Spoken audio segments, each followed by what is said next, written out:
This news in the papers and on social media that fighting couple hack each other to death in Ekiti. The news went on to talk about a couple identified as such and such, and then they finished themselves in a fight in Ado Ekiti, the state capital of Ekiti State. According to the report, the husband was a security agent while the wife was simply known as her name. It was gathered that the wife had earlier cut off the pencil of the man, of the husband, before the man also made sure he hit her with sharp objects on her head, neck, and private parts. What could have led to the fight? Not just a fight, but a fatal fight that led to the payment of the two of them is still unknown, as the bodies of the two of them are deposited in a morgue in Ekiti State. This issue is pointing to the fact that domestic violence is still real and couples need to work hard to liberate and understand that they are not enemies ab initio. If they are not enemies ab initio, couples should learn to attack the root cause of a problem instead of attacking themselves. I see this in many relationships and in many areas of life. People attack people instead of there is a discussion going on, let's say object A, and then people attacking people, you see them doing whatever they want to do in that sense instead of focusing on a subject that is being discussed or that is not being agreed upon. They leave the A subject and then they start attacking themselves. What I'm driving at is that domestic violence is real, very, very real, and abusive relationship is also real. If you know that you are going to be fighting your partner and you're going to be quarreling and it's going to lead to even just any kind of abusive word, then avoid the relationship. If you don't want to avoid the relationship, minimize contact with that partner so that you also minimize abuse. Now, let me talk about the issue of separation in marriage before I come back to this issue of abusive relationship. In marriage, you can separate if you discover that there are a lot of abuses in that marriage. You can separate. So when you separate, most people separate in anger. Separation should not be an angry thing. Separation should not be an unfriendly thing. This thing is not working. Oh, please, let's have separation and see how we can mend things. And then the separation should be amicable. Not that you separate in anger and then you don't communicate. Before it gets to the point where you don't communicate, you should decide that please, let's give ourselves space for a while. And it should be mutual. It should be mutual. And in fact, you can invite a third party in that case of the separation so that the third party can mediate your separation. I'm not talking about divorce here, I'm talking about separation. Because sometimes when you separate, then you begin to see the good qualities of your partner. Your partner begin to see your good qualities, and that can make you to come back together and even stronger. But what those people do is that they don't want any kind of separation.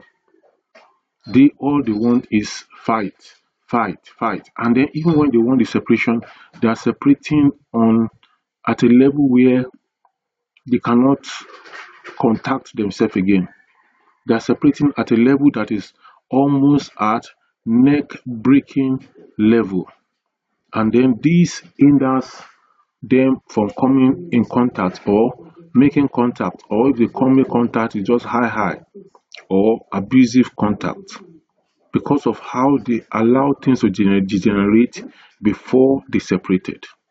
Before things degenerate to the point that it will be too heavy for both of you, at that point, you should be able to talk to yourself that please let's give ourselves some space. Let's go away for 1 week, let's go away for 1 month, let's go away for as long as we can, and then we can meet again together later and see if we can work things out. Now, when you separated, you can still go out on a date, you can still have lunch, you can still have dinner and any other thing, especially if it's marriage. If you separate amicably, then you can still meet in the other room. But in most cases, you don't separate amicably. And when there's no amicable separation, this leads to a lot of shit, a lot of things happening in the marriage. In this particular instance, was the man sleeping when the woman cut off his pencil? Was the man actually sleeping or what? For a woman to cut off your pencil, were you sleeping? And then how sharp was the knife? And then, all these things are questions that beg for answer. Was he sleeping and then he woke up? And then as he woke up, he went for all these have been pre-planned. The anger has been there, has been shown, but they refuse to go their separate ways. And eventually now, it led them to where they are today, where they are gone already. This is the reason why some people advocate divorce as a last resort, or as a result that if the man starts showing signs of any shit, you should divorce him. And this is the time that couples need to wake up and do the needful in their home and not just be there for anyhow. Couples should wake up and do the needful at all times, as far as they can, and in every respect that they can. Domestic violence is something that is widely and universally fought against. And this video is lending voice to the fact that domestic violence is bad. No matter how minimal, no matter how small, and no matter how large it is, domestic violence should be avoided in every relationship. So, are you going through any kind of domestic violence? Then try to have a TikTok with your partner that perhaps you should separate for a while. You still love yourselves, but because of the injury in words, in actions, and in the raising of hands to hit the other one, you should separate before it degenerates into you using instruments on yourself.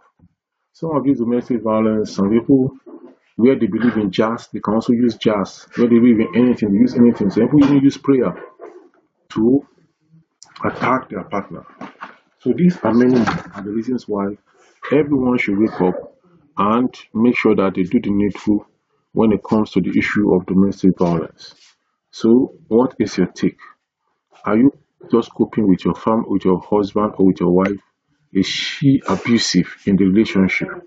If she is, then you should think of what to do to resolve this before it degenerates and become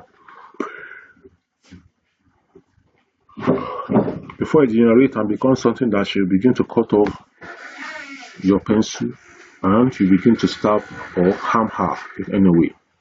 So relationship is not a do or die affair. If it's not going to work, instead of the partners ending themselves, they should allow the relationship to end while they can move on with their lives. Life has no duplicate, and life must be handled very well and judiciously. There have been other cases in the United States, in Canada, in Europe, in UK, where couples attack themselves or one partner made the other partner to go 6 feet down below because of simple matters that can be resolved amicably. I hope that we can learn from this story, and I also hope that this kind of story will not happen in our own case. I will talk to you in the next one. This is Dr. Olubenga's Families and Relationship YouTube channel. Dr. Olubenga is my name, and I discuss families, I discuss relationship on this channel. No matter how battered your relationship is, bring it and we are going to mend it together right here on this channel. I will talk to you in the next one. Until then, this video popping up at the side is the next you need to watch. Remember, subscribe, share, like, and comment below this video. Go ahead now and watch this video popping up by the side on the side on this video. See you in the next one. Bye for now.